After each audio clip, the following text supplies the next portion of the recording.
without you. I lost myself, my confidence, my hobbies, my friends, my family. I put space between me and people that I loved for the sake of you.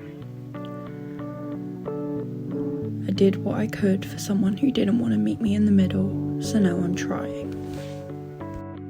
Reconnecting with people is never going to be easy, especially when you know you did so much wrong in the first place. I thought by putting my energy towards someone that I saw a future with, I would reap the benefits.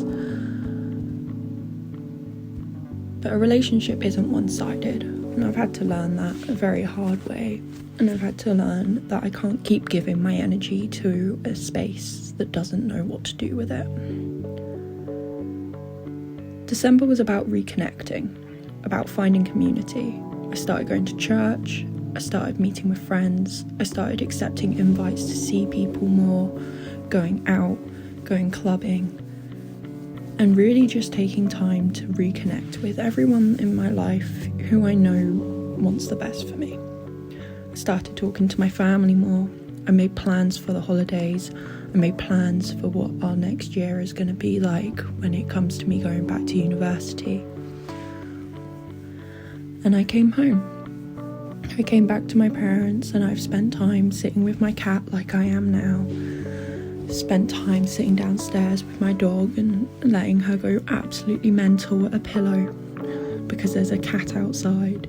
And I have spent time reconnecting and trying to repair connections that I caused harm to. The first week of December was strange. I spent the first weekend and the first couple of days with his family and him. We went to a Christmas market, to the theatre, and spent time at his house. I helped with chores around the house and making sure that I found some sort of normality, considering that's how I'd spent the whole of my summer. Finding ways to be helpful. But now I've realised that when it comes to me going back to university and living in the same dorm as him, there are going to be mornings when he asks for things. There are going to be mornings when I see his face first thing and that's the last thing that I want. But I'm going to have to keep going and put a boundary up that I need to take care of myself. But all I learned was that I needed closure. And I got that closure. And I wasn't disrespectful about it, and I don't think I was horrid in any way, shape or form. And I talked to my friends. I realised how much of it was done. How I had really clocked out how after a conversation with him, I couldn't go back to him anymore. Coming back to uni, I really struggled to get out of bed. My room was a mess, as you can see here. I was struggling to eat properly. I was struggling to keep myself in connection with people, even though I had promised myself that I wouldn't isolate again. My dad came to visit me in Lincoln, and it was lovely. He took me out for lunch and we spent time talking about the holidays that we had planned, and we talked about the weekend that I had spent before with my ex-partner's family. And I think for me then, 2 weekends of back-to-back activities really hit me. One side I want to carry on hanging out with, and one side I know is over. This month's been strange in the sense of knowing that I need to make changes, but not knowing where to start. I was always so scared that I'd start and it would not work, and then I'd avoid it again, and that I'd procrastinate and I would not help myself in the way that I know I needed help. So knowing that I could go back to hobbies that have given me faith and strength in things, and time to check in with my body, and time to expose myself to a new way of living, a way to give myself structure, a way to really sit there and reflect every morning. Those things, and finally implementing them for the next month, is going to be an exceptional change.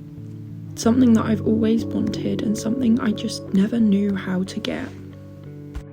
I won't lie, I don't feel like a university student, I just feel like a person trying to live.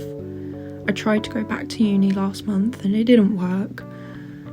with assignments coming up and deadlines and so much illness, there was no way to really connect myself back into the uni lifestyle. But that's something that I want to work on, especially coming up to January and exam season. But it doesn't mean that I give up what I enjoy most: my colouring, my reading, my cross-stitching. After all of these revelations and all of this hope that I was building myself up to, the second week of January was very much getting myself back on track. I had 4 loads of washing just sitting there that had been piling up over the past month. November had been a time of trying to find a way to escape and a chance to restart, something that took longer than I expected. So deciding that I needed to make a change meant actually making a change. That meant 3 a.m. washing and sitting there and thinking about what I want. But trying to make change and trying to make a better life for yourself doesn't always go in one direction. And for me, that was something I realised during these yap sessions with myself, thinking about what I wanted to change. It's that I thought I could dive back in head first, and I ended up hitting mania. I ended up really spiralling.